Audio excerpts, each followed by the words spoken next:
This episode is brought to you by Iams Pet Food. When you choose Iams dry dog or cat food, you can see a difference in your pet with your own eyes. Healthy energy in 5 days, healthy digestion in 10 days, and healthy skin and coat in just 25 days. Satisfaction for you and them. Guaranteed or your money back. Feed Iams dry dog or cat food and see a visible difference. Visit iams.com/difference to learn more. This episode is brought to you by the Weather Channel. What does the Weather Channel app share in common with a personal trainer and a life coach? It's an ally on your quest to wellness. What you do with its insight is up to you. Like running an extra mile when air quality is good, or checking your allergy forecast so not even ragweed can disrupt your chi. It's more than a weather app. What in the weather are you waiting for? Be a force of nature with the Weather Channel app. This is Optimal Living Daily. Your Best You, Dedication Without Addiction by Greg Audino of gregaudino.com. And I'm Justin Malik, the guy who's been reading articles and book excerpts to you every day, including holidays, covering personal development or self-help, how to live a better life, and a lot more. To get new episodes for free, hit the follow or subscribe button in pretty much any podcast app or wherever you listen to audio. And for now, let's get right to it and start optimizing your life. Your Best You, Dedication Without Addiction by Greg Audino of gregaudino.com. Take a look at yourself. What do you see? Let me take a crack at it and do my best impression of a psychic. Things are okay the way they are, but you often think about how they could be better. You're doing your best to stay happy out here, but sometimes people just bother you and get you down. Work is all right, but you're capable of more. All in all, things are fine, but they could always be better. And by golly, you know that you could be better. You can see yourself rising above everything with grace, not worried about a thing.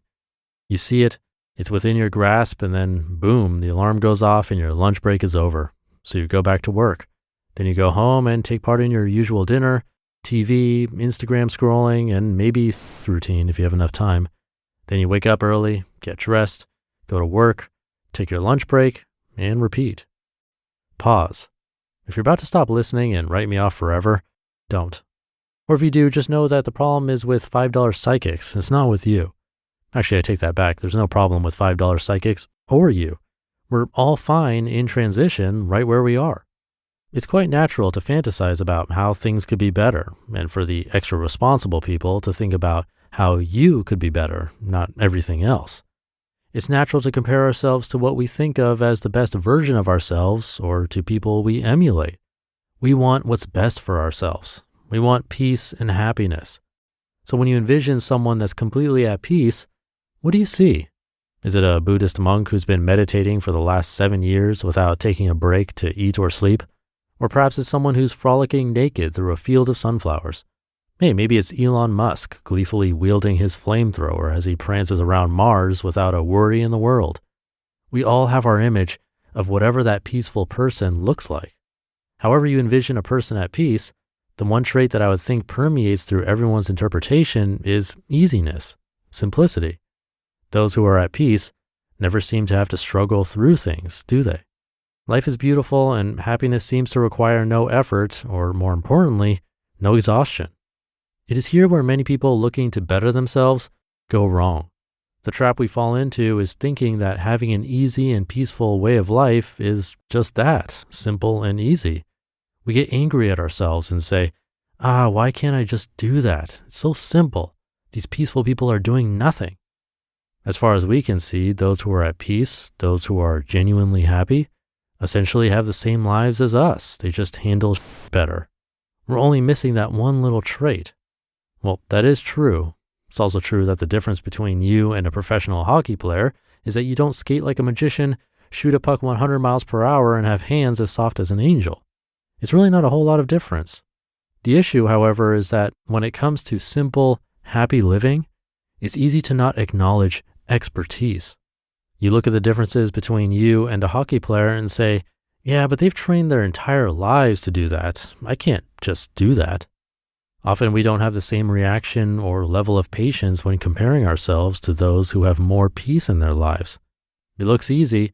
We focus on all the good, forget about the struggle that needs to be endured, and assume something is wrong with us for not being able to pick it up instantaneously.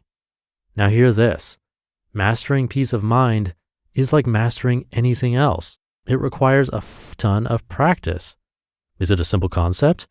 You're right, it is, but your brain isn't simple. Your baggage isn't simple.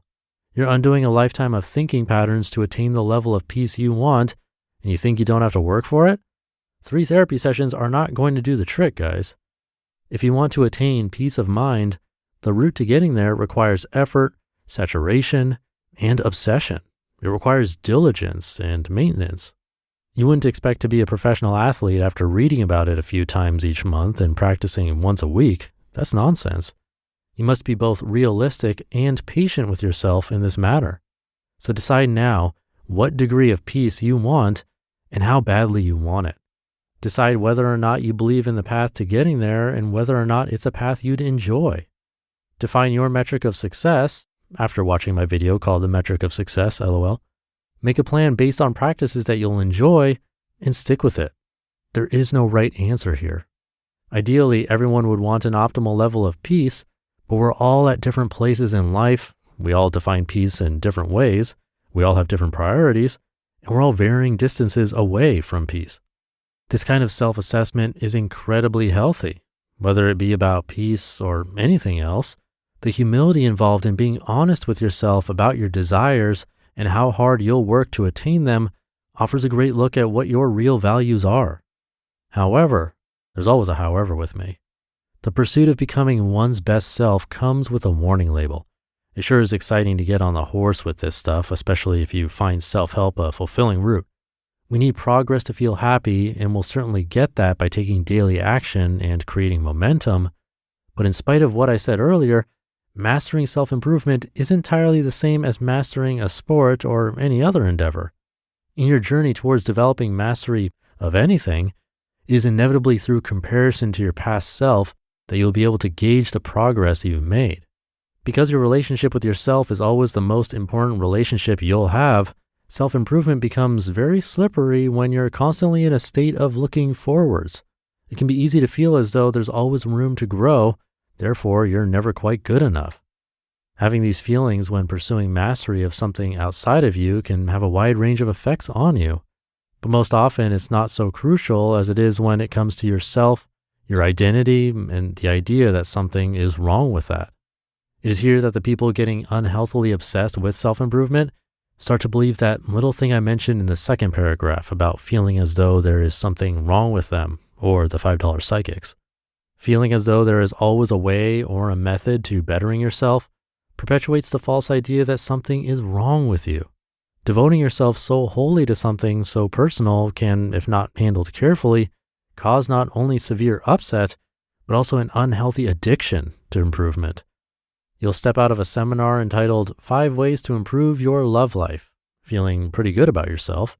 But down the hall in that very same Hilton, there will be 3 reasons why your finances aren't in order. The cycle will continue and you'll find that all these practices claiming to help you are just reaffirming the idea that something is wrong with you, thus making one of the 3 reasons why your finances aren't in order the fact that you're spending all your money on this. Once again, like everything else, it comes down to attachment. The base truth here, and probably what I could have said from the get-go to save us both some time, is that to become the best you, of course, it will take time and practice. As with everything, you must put on your adult pants and be patient. I've come across so many people, clients as well as peers, that just don't understand how following a few mindfulness pages on Instagram is yet to change their lives. Devotion and practice can't be stressed enough here. And most importantly, as contradictory as it may seem, you must remain present enough to say, I accept myself as I am now, and though I have a goal I'd like to reach, it is not above me, and I have the same amount of worth, whether I reach it or not. You just listened to the post titled, Your Best You, Dedication Without Addiction by Greg Audino of gregaudino.com. And I'll be right back with my commentary. Good taste is easy to spot, but hard to pin down. You know it when you see it. With your car, you want something sophisticated and daring, yet classic, approachable, but with an air of opulence. That's where the Range Rover Evoque comes in. The Range Rover Evoque is charisma in motion, art and craft in equal measure. Its exterior is a quietly bold expression of Range Rover DNA with a floating roof, continuous waistline, and three-dimensional grille that give it a captivating character. Inside, you'll find a calm, minimalist cabin anchored by a tactile gear shifter where clean lines, sumptuous materials, and advanced technology come together. Make a statement in the Range Rover Evoque. This elegant SUV elevates every drive, offering a new dimension of refinement and luxury. Whether you prefer a modern aesthetic or a warmer, authentic appearance, the Evoque's interior can be tailored to your taste. Ready to experience sophisticated design and premium materials in motion? Explore the Range Rover Evoque at LandRoverUSA.com. Stop. Stop. Stop. Had enough? Kick out mucus and quiet the cough with Mucinex 12-Hour DM for long-lasting cough and chest congestion relief. Buy Mucinex 12-Hour DM at your local retailer. Use as directed. Thank you to Greg. He's the host of one of our other podcasts where we read articles to you, Optimal Relationships Daily. So if you enjoyed this article and want to hear more from Greg covering all the relationships in your life, including the relationship with yourself, you could follow or subscribe to that show. Again, that's Optimal Relationships Daily. I think there's a couple of things to what he talked about in this article. One is, yes, it does take time like everything else. Like he said, a couple of therapy sessions or maybe one retreat isn't going to fix everything. There might be a temporary high from feeling some kind of progress, but it will come back down like everything else. And then we end up feeling like there's still more to fix. Which I think gets to the second point I want to make. Maybe constantly trying to fix every little issue in our lives is making us more unhappy. Because thinking that every little issue needs fixing means that we're unable or unwilling to accept what's really happening. I think it's easy to get stuck in the extreme and obsessing over every little thing that we feel is maybe wrong with us when it might not be wrong at all and might just be what is. It's a little deviation from what he was talking about, but I think also worth considering. And with that, thank you for being here and considering these articles along with me. Have a great rest of your day, and I'll see you tomorrow, as usual, where your optimal life awaits.